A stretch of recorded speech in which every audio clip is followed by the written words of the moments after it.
Merci beaucoup pour m'inviter ici. C'est un plaisir d'être ici. Je veux premièrement m'excuser pour ma langue française parce que c'est encore un peu faible. Je ne parle de français très souvent et pour cette raison, c'est toujours un peu difficile de parler français fluentement. Mais j'ai préparé un diapanorama, comme si vous voulez voir. Et j'espère qu'avec cette combinaison de ma langue française faible et cette diapositive, vous pouvez me comprendre. Et sinon, il y a une autre combinaison, ma langue anglaise et une traduction par Jacques Ginestier. Mais, premièrement, la combinaison premier. Alors, je suis prié de parler un peu sur la professionnalisation des enseignants aux Pays-Bas.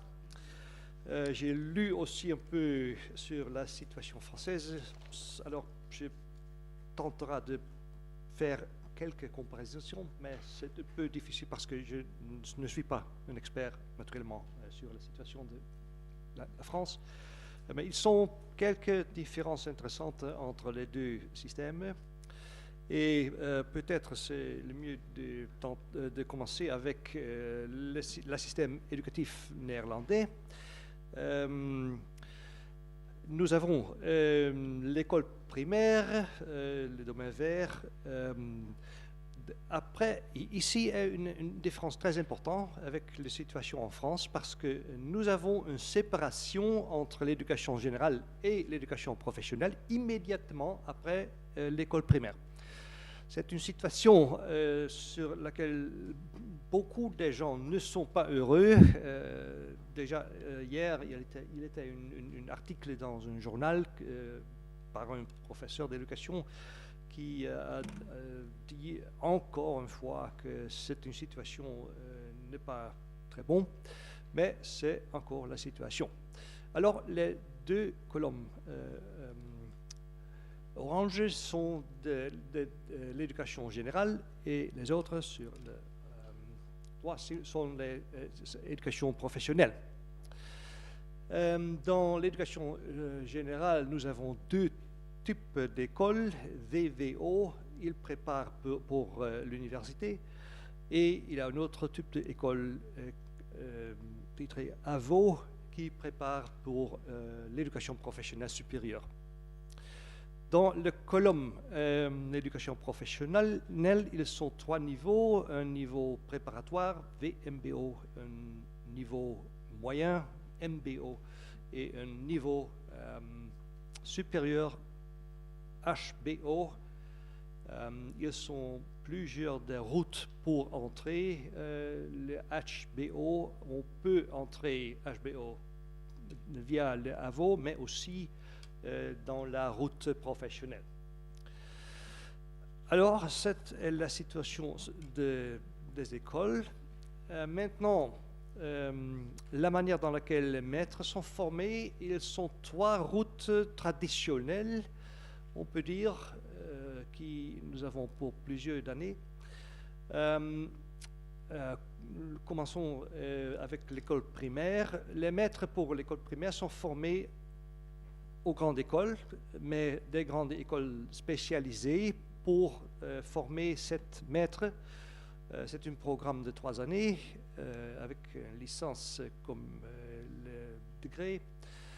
Pour les trois premières années de l'éducation générale, mais aussi l'éducation professionnelle, les maîtres sont formés aux grandes écoles avec un programme de 4 années qui est finalisé avec un degré licence. Et pour les maîtres qui enseignent dans le niveau, les 3 années supérieures, ils sont des maîtres qui sont formés à l'université. 3 années licence dans le sujet, peut-être physique ou histoire, et 2 années spécialisées pour l'éducation qui ont finalisé avec un degré master. Peut-être on peut se comparer avec ME et F en France, si je comprends bien.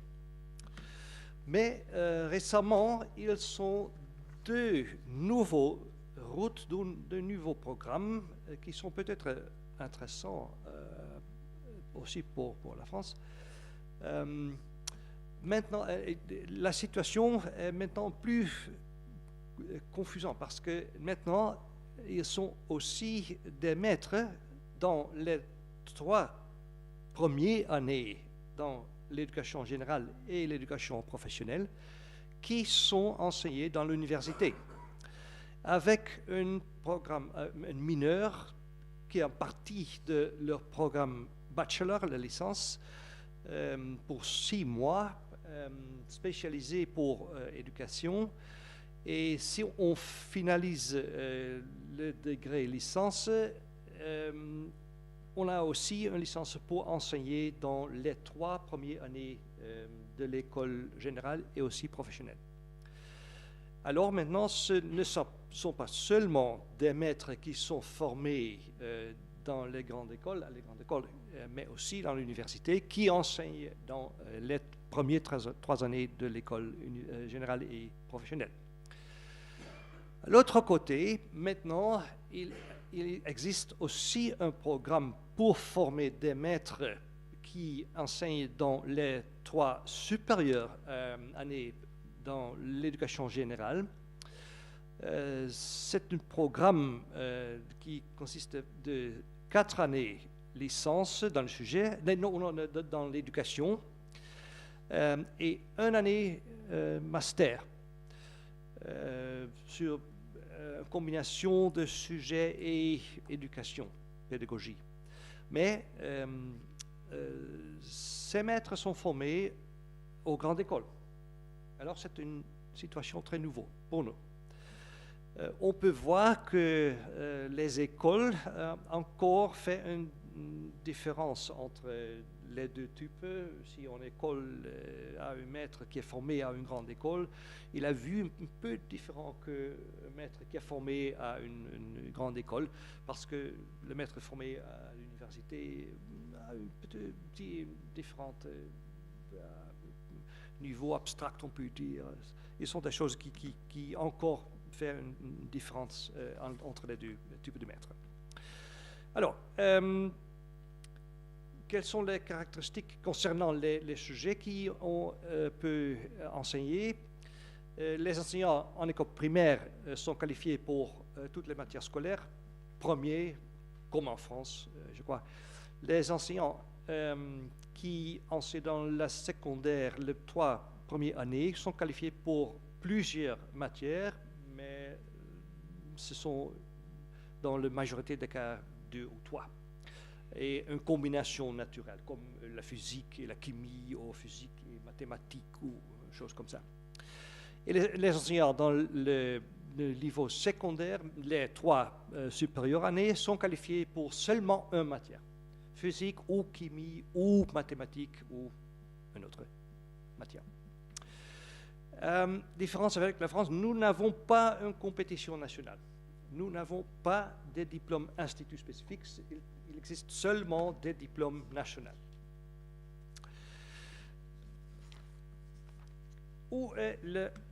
Quelle est la composition des programmes pour la formation de ces maîtres? Pour la licencié primaire, qui a un niveau bachelor, il a une combinaison de pédagogie et quelques cours disciplinaires. Cette combinaison est dépendante de l'institut.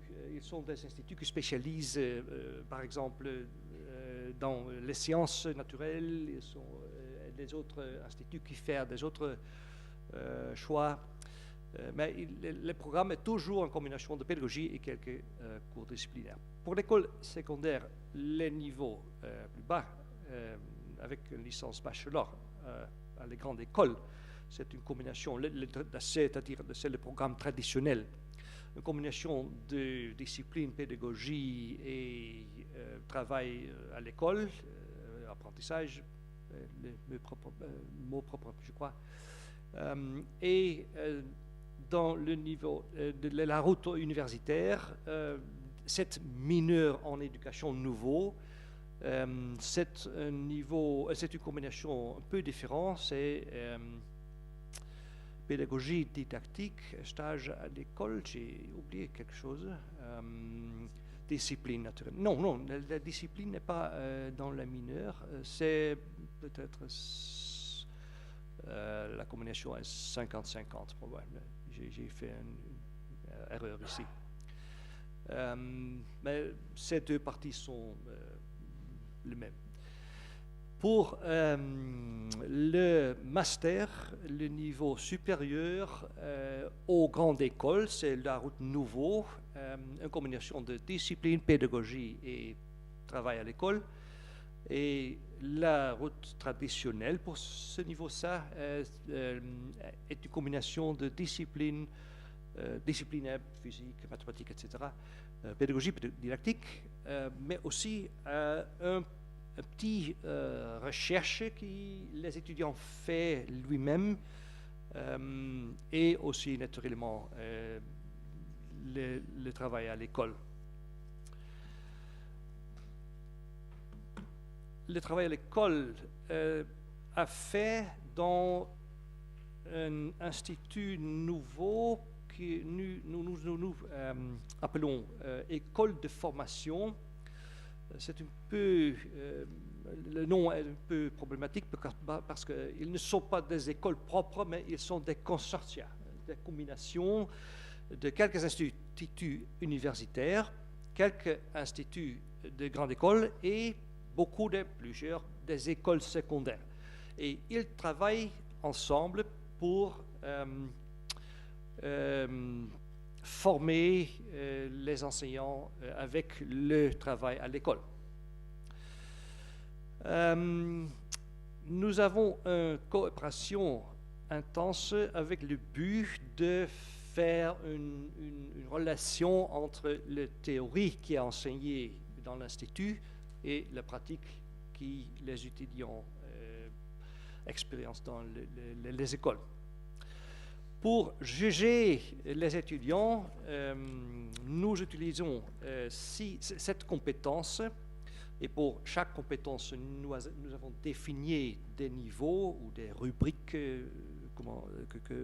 disons, des compétences interpersonnelles, des compétences pédagogiques, didactique, discipline, organisationnelle, coopération dans l'école avec les collègues, la coopération externe avec des parents, des autres écoles peut-être, ministères, etc., et des compétences réflexives. Alors, si les étudiants font un portfolio de leur travail, toujours cette compétence doit être visible dans cet portfolio. Alors, un exemple d'un programme, et c'est le programme pour moi-même, je suis responsable, c'est le programme à l'Université de technologie de Delft. Nous avons tenté de faire des connexions entre les différents éléments. Nous avons des cours de pédagogie, un cours en fait de pédagogie, un cours de pédagogie didactique spécifique pour la physique, la chimie, etc. Nous avons seulement les sciences naturelles et la technologie, parce que nous sommes une université de la technologie. Les travaux de recherche, cette petite pièce de recherche ce que les étudiants font lui-même, et le travail, le stage à l'école. Alors, nous avons tenté de faire des connexions plusieurs entre les sujets. Par exemple, les étudiants font un petit projet dans le cours de didactique, le prenez avec lui dans l'école, enseigner et faire peut-être une pièce de recherche sur ce projet comme il était enseigné dans l'école par lui-même. Alors, quelle est l'appréciation par les écoles de cet professeur? On peut dire généralement que les professeurs formés en grande école sont plus fortes dans les compétences pédagogiques, mais plus faibles dans leurs compétences disciplinaires. Et c'est naturellement l'effet de la programme, parce qu'il y a une majorité de courses pédagogiques dans ce programme. Les professeurs formés à l'université sont,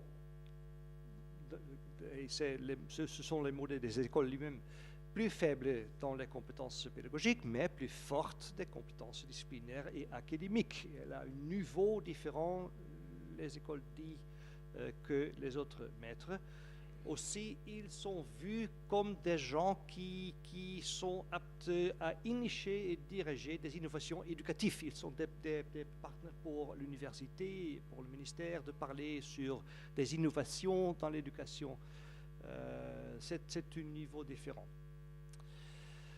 Maintenant, nous avons un manque important d'enseignants dans certaines matières, par exemple les sciences naturelles, mathématiques. Et c'est la raison, en fait, pour introduire les routes nouveaux, comme cette mineure et la route pour enseigner sur le niveau supérieur avec un programme par les grandes écoles. Nous avons encore un problème avec l'image des enseignants. Tout le gens encore pensent que les maîtres sont pièges sans sortie, l'éducation est un piège sans sortie. Je dis toujours un professeur faible, payé, travail difficile, et les écoles et le ministère tentaient de changer cette image. Ils sont maintenant des bourses d'études doctorales pour les professeurs, pour les maîtres dans l'école. Mais encore, c'est une chose difficile, naturellement. Il y a une différence importante concernant un contexte de recherche dans les deux situations, la situation grande école et la route par l'université. Autrefois, il n'y était pas de recherche dans les grandes écoles, mais maintenant, ils sont des recherches pratiques, comme on s'appelle, faites par des lectorats. Ils ne sont pas des professorats, mais c'est vrai. À l'université, ils sont traditionnellement, naturellement, des recherches académiques fondamentales faites par des groupes de recherche. Et les étudiants dans le programme pour former des maîtres sont aussi reliés avec cette recherche. Nous avons aussi formation continue. Récemment, on a introduit un trajet d'induction, nous appelons pour des anciens nouveaux dans la première année. Et ils sont plusieurs des centres régionaux dans le pays pour la professionnalisation continue, qui organisent des conférences, des communautés professionnelles, en anglais Professional Learning Communities, pour faire des formations continuelles. Finalement, quelle est l'organisation institutionnelle de ce programme? Dans les grandes écoles, ces programmes sont organisés dans les instituts spéciaux, qui sont relativement autonomes dans les grandes écoles. Peut-être un peu comme SP, mais ne pas universitaire, séparé des autres programmes dans la grande école. Nous avons plusieurs des universitaires, mais la majorité forment les maîtres dans des centres dédiés, séparés des facultés. Ils ne sont pas dans une faculté des sciences ou encore pédagogiques. Il est maintenant une tendance d'intégrer ce programme dans une faculté. Chez nous, à Delft, notre programme est dans la faculté de physique et ne pas dans un centre séparé des facultés. Nous avons aussi une commission nationale interuniversitaire, un peu probablement comme cet réseau, pour harmoniser et coopérer un peu pour établir les contacts avec des autres ministères, etc. Aussi, c'est une tâche aussi importante, harmoniser l'inspection sectionnelle. Tous les 6 ans, nous avons une inspection pour l'accréditation de notre programme. Et c'est le même pour toutes les autres universités. Alors, j'espère que c'est donné un peu d'impression de la situation en Pays-Bas. Et peut-être c'est une inspiration pour aussi réfléchir sur la situation en France. Merci. Merci.